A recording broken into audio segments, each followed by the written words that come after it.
Mon fils est resté dehors tard et je me suis mis en colère, mais le message qu'il m'a envoyé par la suite m'a fait regretter mon geste pour le reste de ma vie.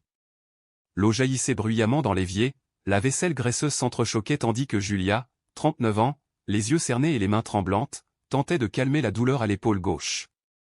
Son dos la faisait souffrir après 8 heures passées debout à la caisse d'un petit supermarché près d'Elmwood.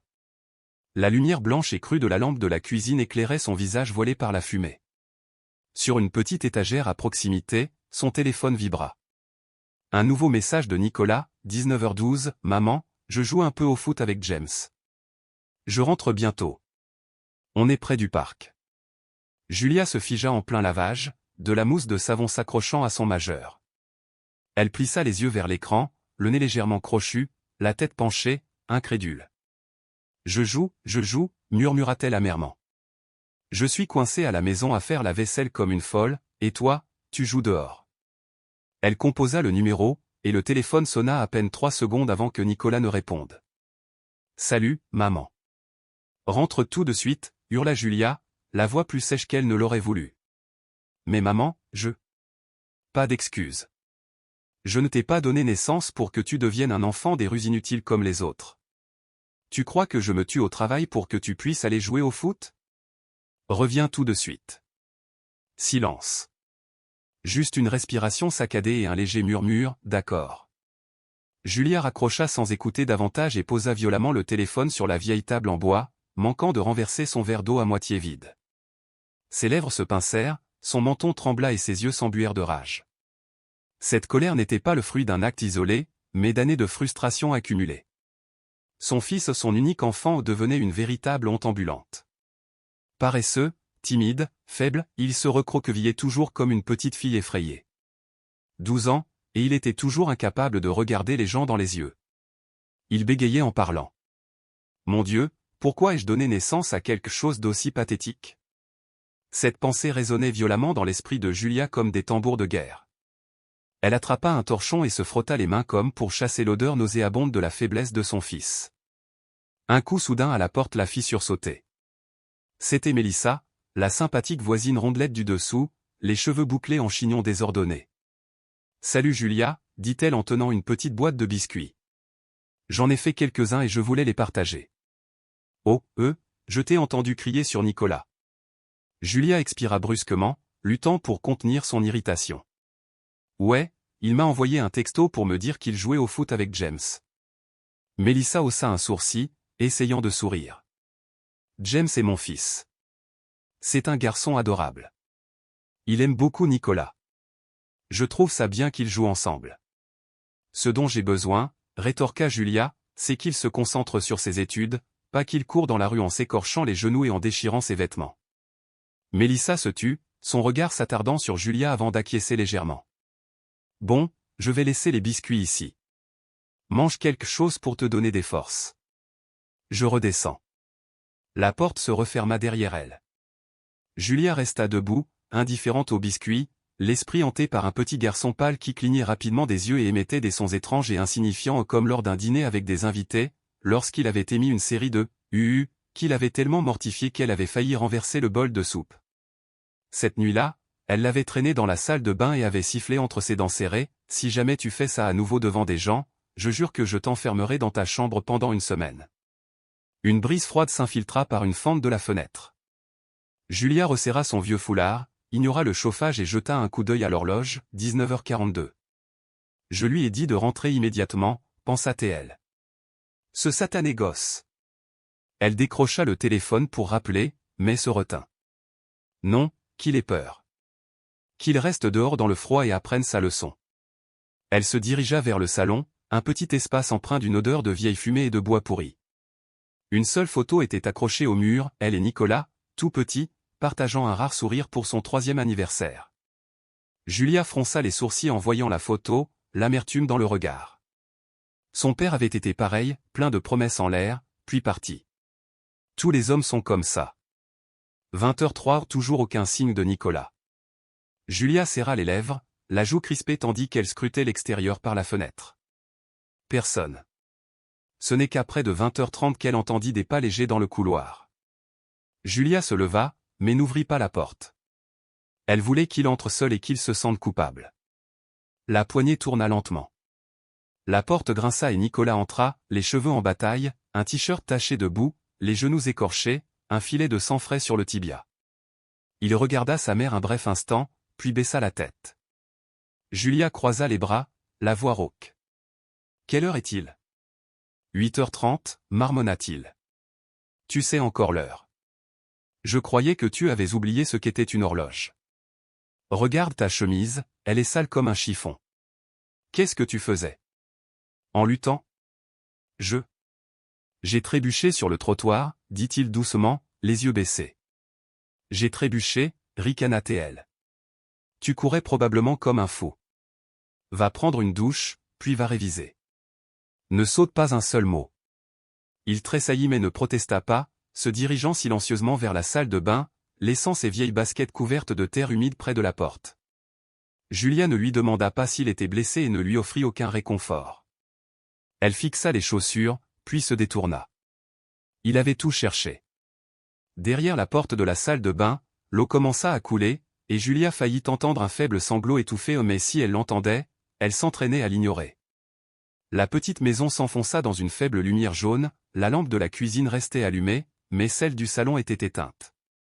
Julia était assise au bord du vieux canapé, la tête appuyée sur son bras, le dos raide, les yeux rivés sur la porte de la salle de bain, restée légèrement entr'ouverte. Après l'arrêt de l'eau, le silence s'installa.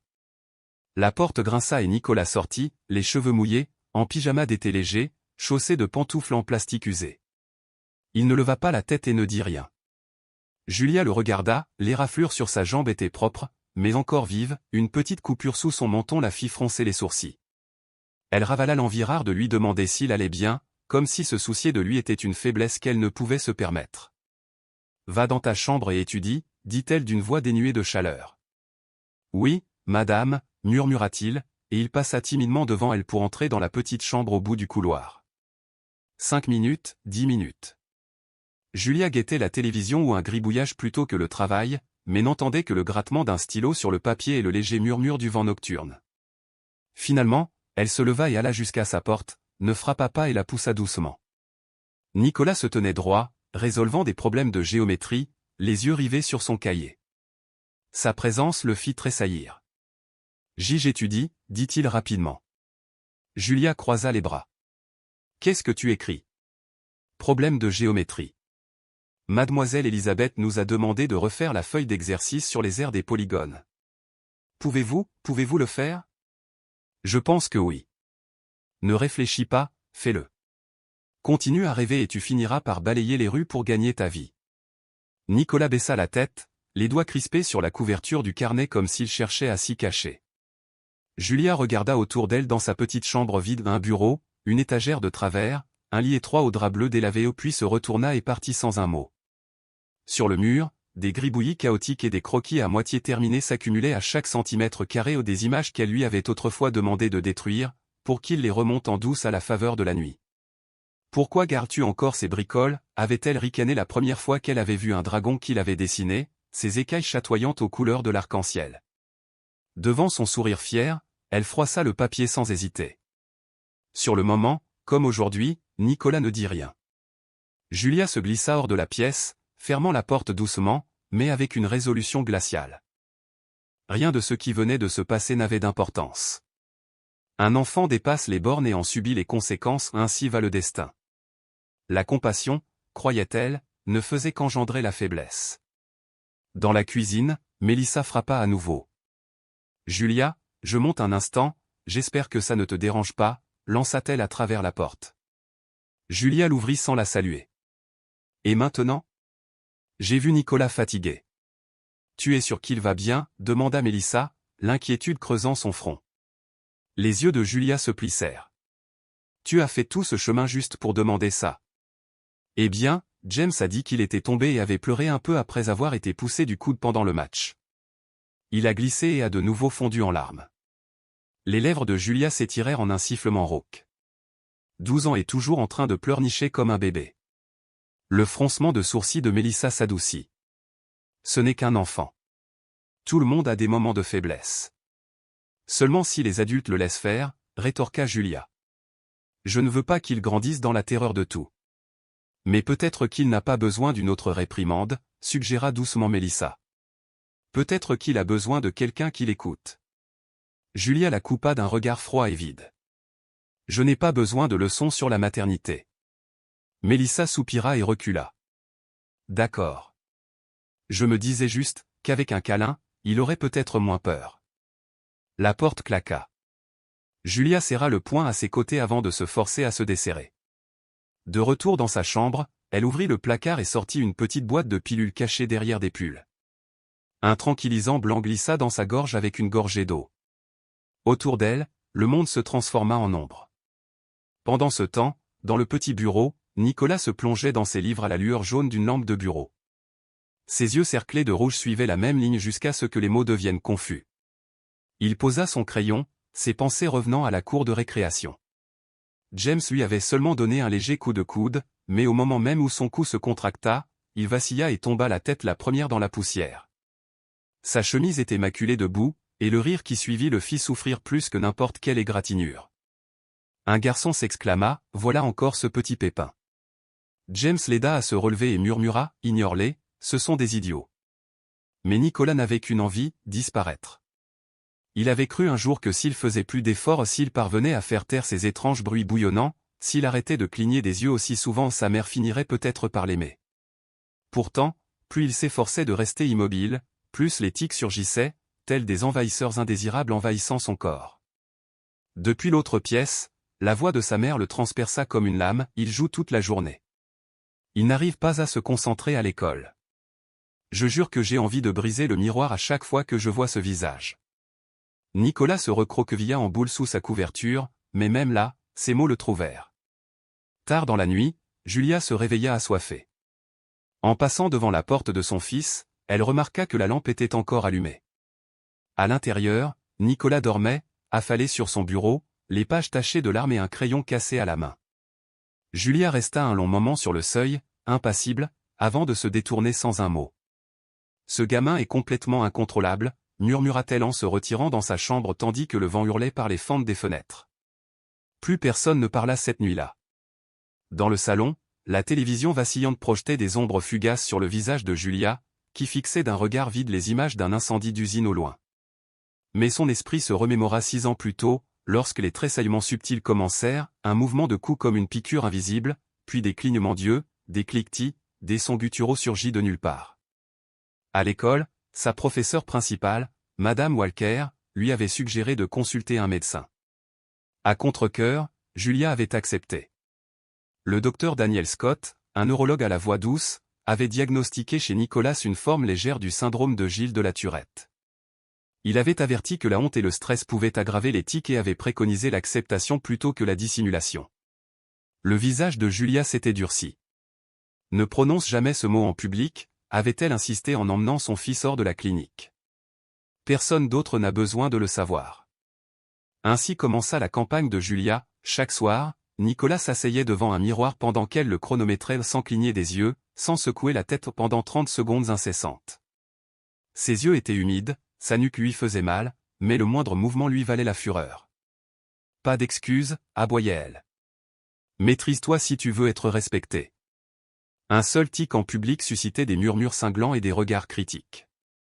Une fois dans la boulangerie de l'épicerie, une femme murmura à son mari, « Il y a quelque chose qui ne va pas avec cet enfant. » Le visage de Julia s'assombrit et elle le tira dehors. Le chemin du retour silencieux ressemblait à un verdict rendu. À la porte, elle le gifla. Nicolas se figea, les larmes aux yeux. « Je veux juste ce qu'il y a de mieux pour toi », avait-elle dit sans chaleur. Elle l'inscrivit même à un cours de théâtre, convaincue que maîtriser ses émotions pourrait apaiser ses tics. Mais chaque faux pas devant des inconnus lui valait une nouvelle humiliation, et après 3 séances éprouvantes, elle le quitta. Un jour, elle avait osé l'emmener chez une amie, espérant que la compagnie d'un enfant normal le guérirait. Mais même ce mince espoir s'était évanoui sous ses attentes incessantes, ne laissant derrière elle que la douleur de l'échec et la promesse d'une autre leçon impossible. Le dîner se déroulait bien jusqu'à ce que Nicolas fasse un de ses « en sirotant sa soupe. Le fils de Teresa éclata de rire, ses petites mains battant joyeusement. « Quelle langue parle-t-il, maman » demanda-t-il. Julia eut l'impression que de l'eau bouillante lui coulait dans le cou. Teresa lui offrit un sourire gêné et murmura que c'était peut-être un simple réflexe, mais Julia ne put s'empêcher de le dire. Elle se leva brusquement, saisit la main de son fils et dit, les dents serrées, on n'a pas besoin de rester une seconde de plus. Dans le bus qui les ramenait à la maison, aucun d'eux ne parla. Nicolas s'était assis, le dos voûté, les mains serrées sur ses genoux. Je ne voulais pas, murmura-t-il. Julia resta silencieuse. Plus tard dans la soirée, seule dans la cuisine faiblement éclairée, elle prit une cigarette, l'alluma, puis la rangea. Sa main tremblait tandis qu'elle tentait de faire taire la voix dans sa tête, c'est une honte. Chaque fois qu'il fait ce bruit, je me sens exposée.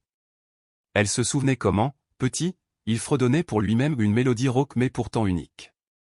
Depuis des mois, ce fredonnement avait disparu, remplacé par un silence effrayant, son instinct de survie.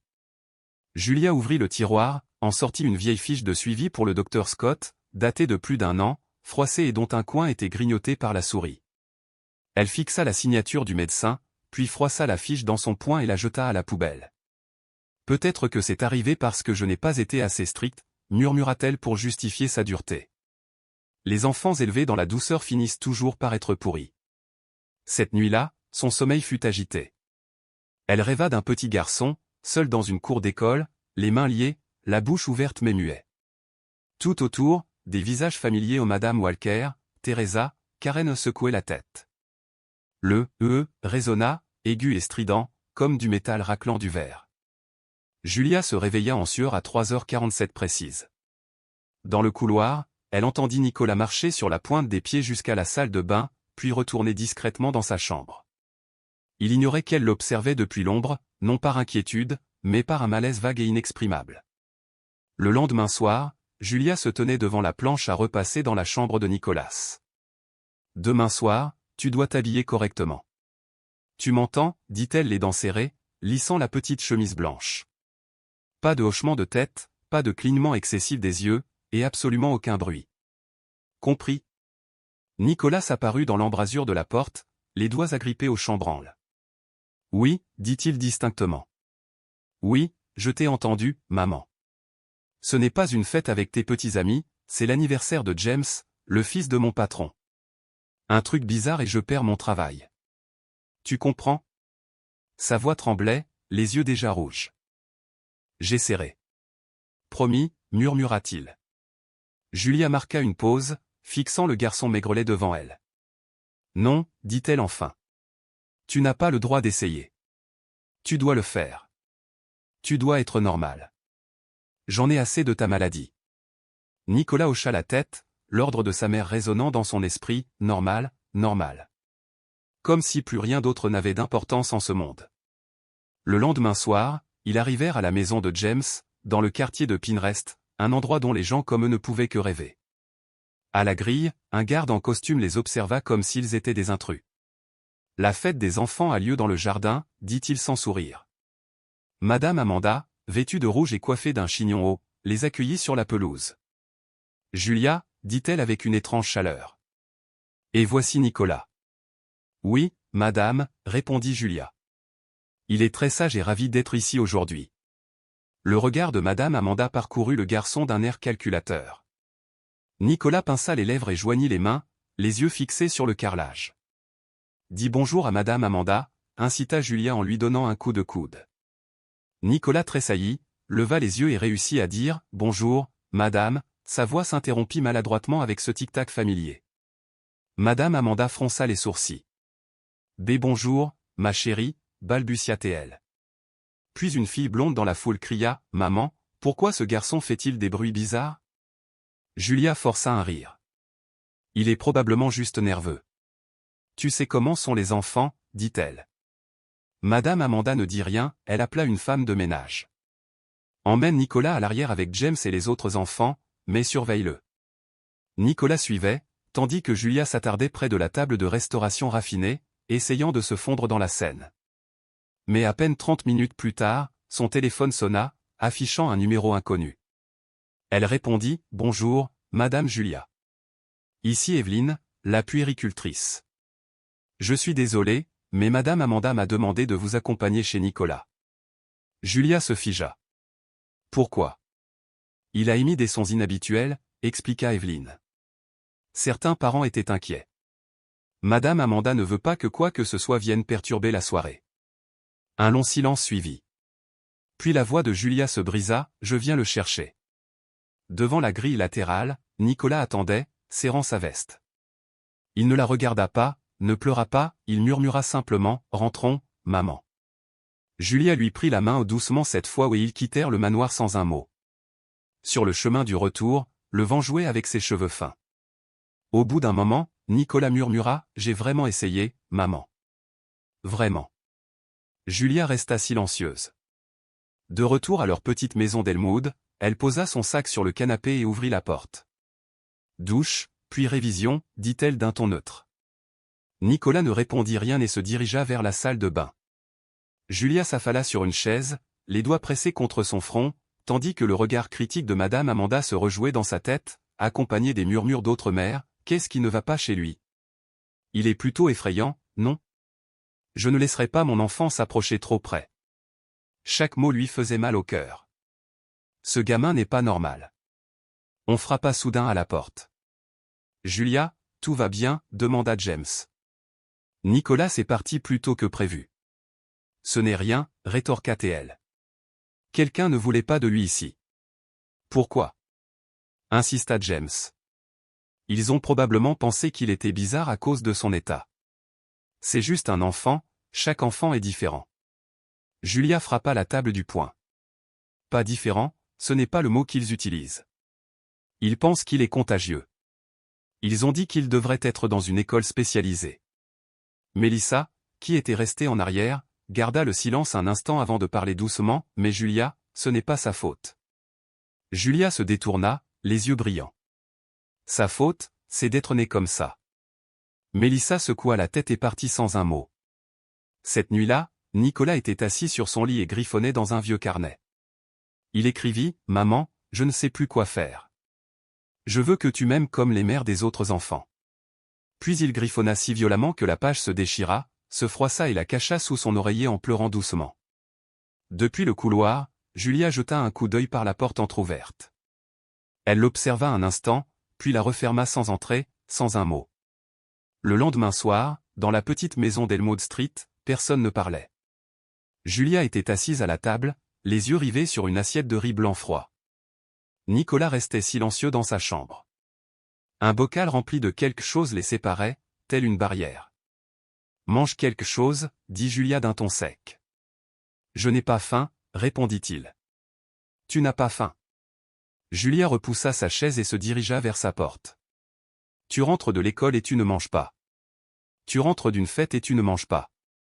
Qu'est-ce qui te maintient en vie, à ton avis? Tu crois qu'on me paie pour bosser comme une dingue toute la journée pour que tu puisses rester assis là sans rien dire? Je suis désolé, murmura-t-il. Ne sois pas désolé, rétorqua Julia. Si tu étais vraiment désolé, tu ne m'aurais pas embarrassé devant tous ces gens. Combien de fois vais-je devoir te dire de te taire?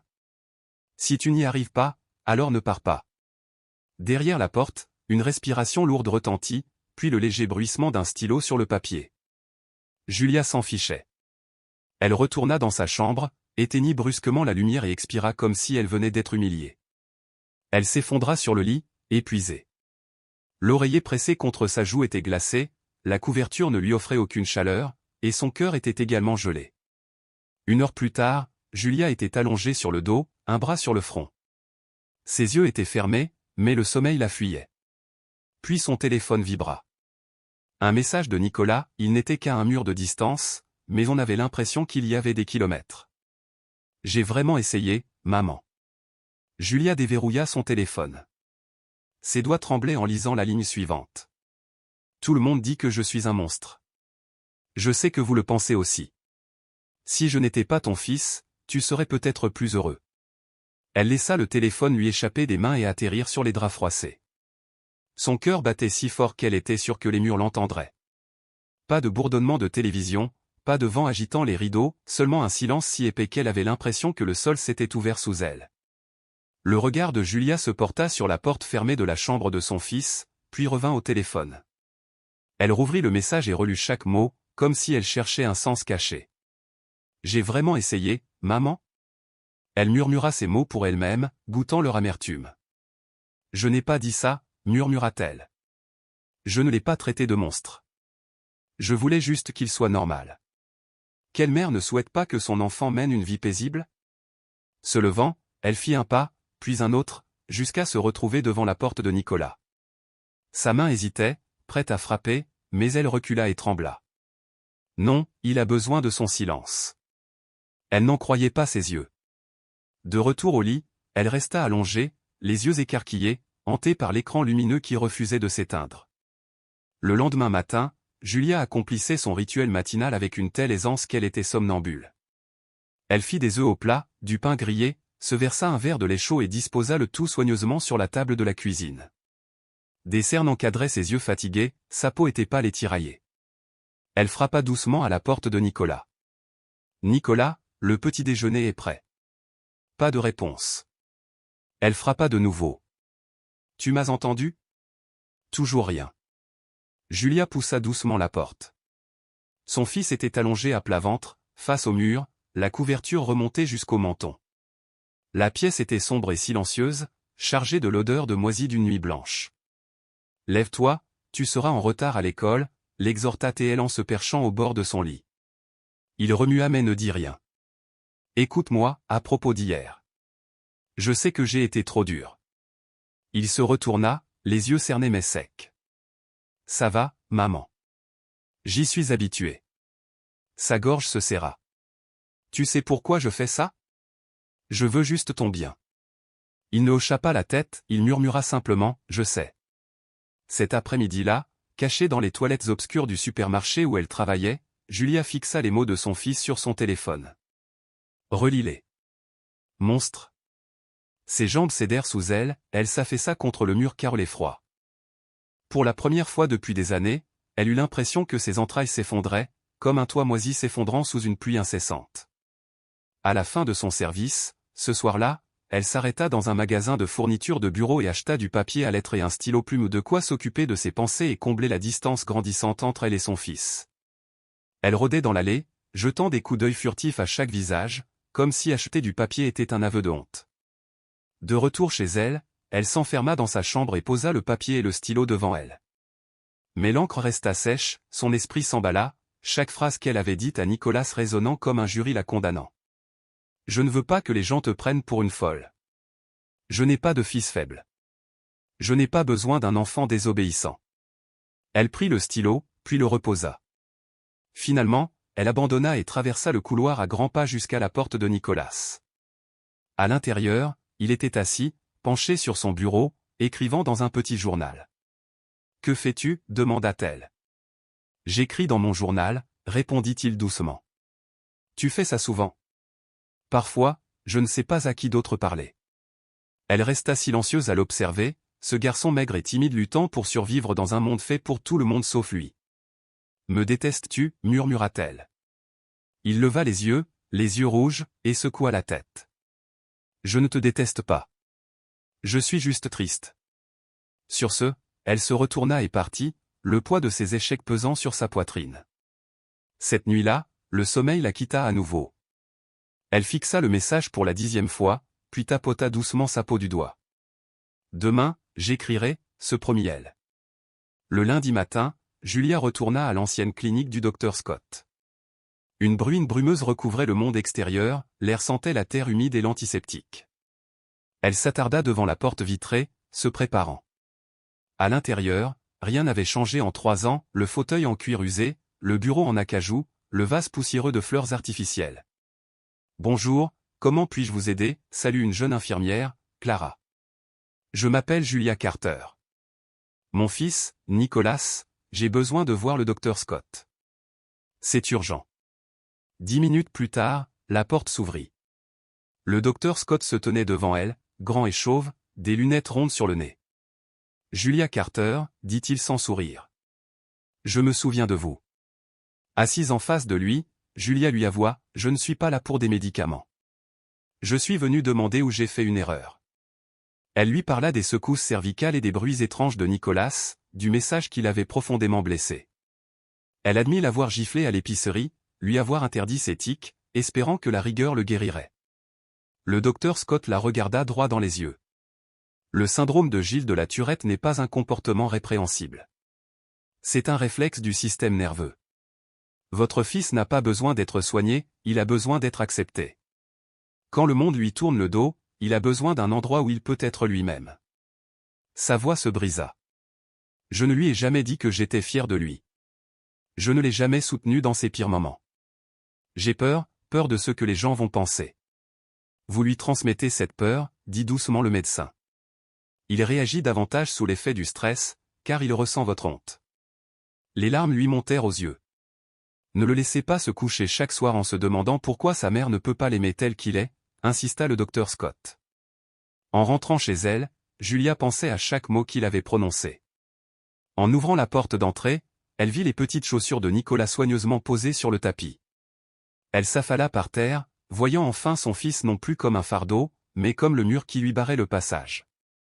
Jeudi, une enveloppe inattendue, jaune pâle et professionnelle, arriva de l'école élémentaire Lincoln. Les mains de Julia tremblèrent en lisant l'avis, Nicolas serait suspendu de cours pendant 2 semaines afin de réévaluer son impact sur la classe. Elle s'effondra au sol. Le lendemain matin, elle a fait irruption dans le bureau du directeur Lewis. Mon fils est mis à l'écart simplement parce qu'il est différent, a-t-elle hurlé. Un groupe de parents en 16 ans tout avait déposé une pétition pour son renvoi. Une femme, parfaitement coiffée et le regard froid, a avoué avoir déposé cette pétition pour « protéger le groupe ». La fureur de Julia a éclaté, « Mon enfant n'est pas contagieux ». Elle partit avant que le directeur n'ait pu calmer la tempête, le cœur battant la chamade. Des murmures la suivirent dans le couloir, « Qu'est-ce qui ne va pas avec ce gamin ? J'ai entendu dire qu'il s'était fait virer. Il a fait peur à mon ami. » Julia s'arrêta dans le couloir, le cœur brisé en réalisant à quel point son fils était seul. De l'autre côté du couloir, elle vit Nicolas marcher avec James, 2 petites silhouettes cherchant refuge l'une dans l'autre. Ils rentrèrent tous les deux en silence.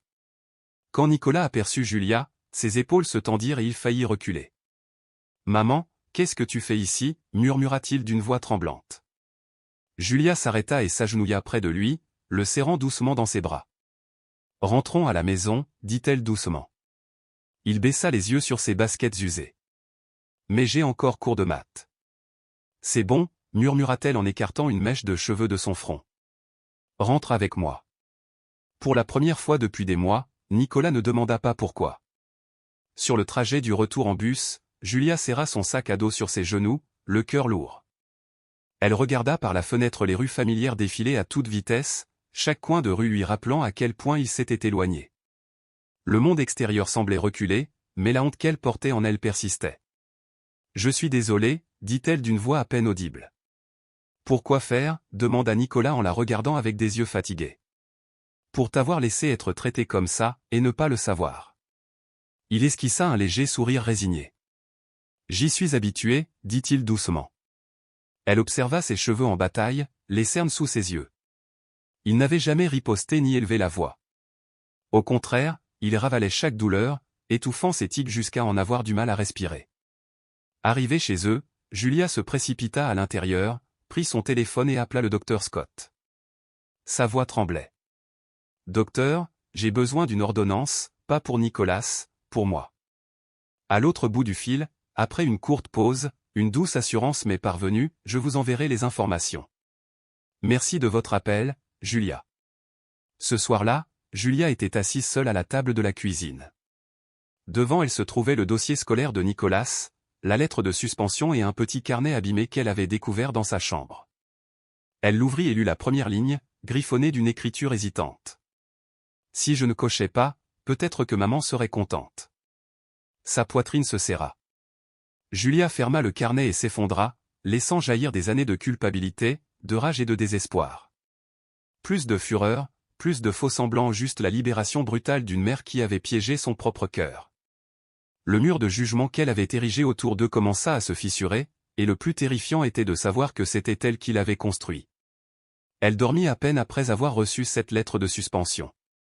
Chaque fois qu'elle fermait les yeux, elle revoyait le sourire triste de son fils, ses cheveux en bataille, ses yeux hantés. Un dimanche matin, elle était assise à son bureau, un stylo tremblant à la main, les mots tourbillonnant comme des fantômes, culpabilité, amour, peur l'empêchant d'écrire. Finalement, elle posa le stylo, expira et murmura, « Tu as besoin de ta mère. Je dois faire quelque chose pour toi. » Elle prit une nouvelle feuille de papier, la seule qu'elle osait utiliser, et commença.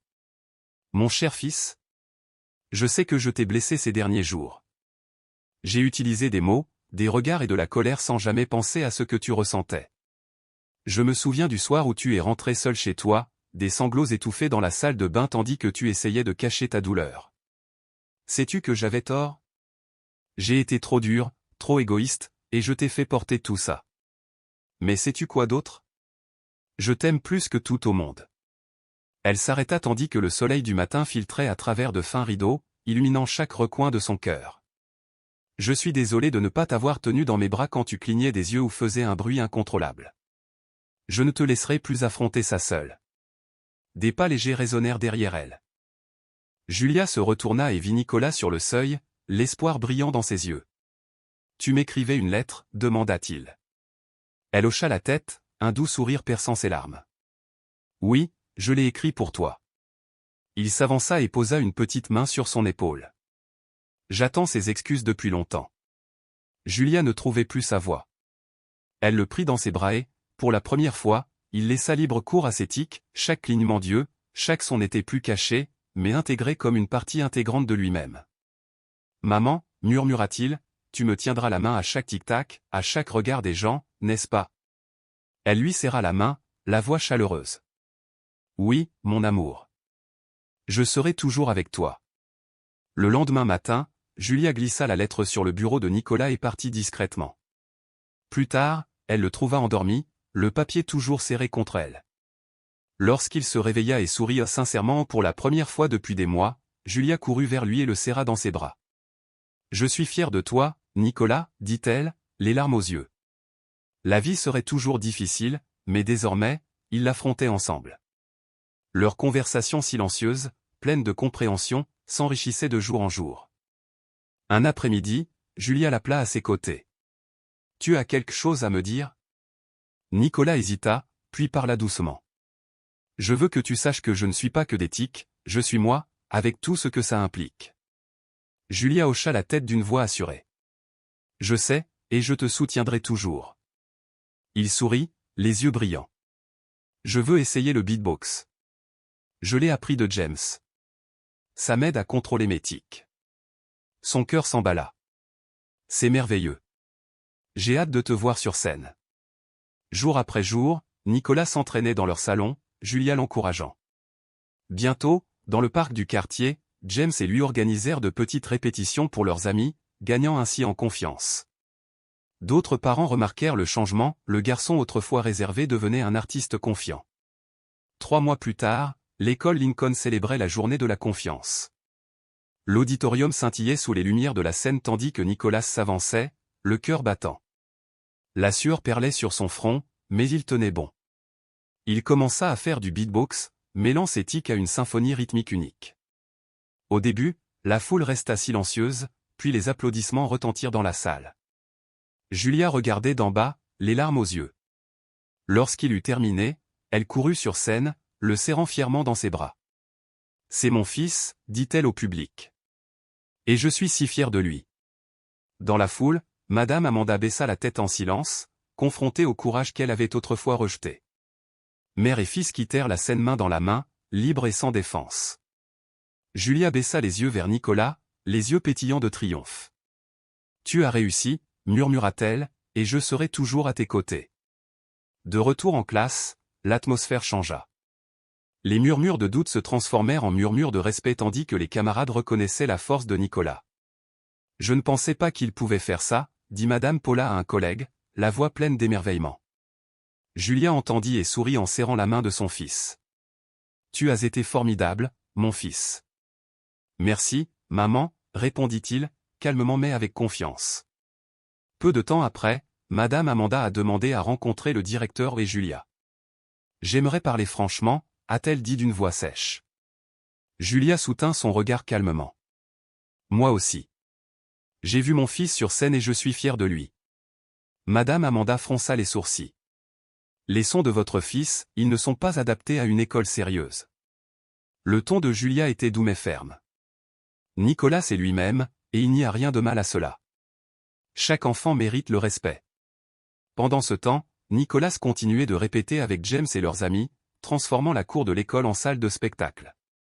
Un jour, pendant la récréation, le directeur Lewis a appelé Julia. « Je tiens à m'excuser », a-t-il dit. « Nous aimerions souhaiter la bienvenue à Nicolas et lui offrir tout le soutien dont il a besoin. » Julia expira, le soulagement mêlé de gratitude dans sa voix.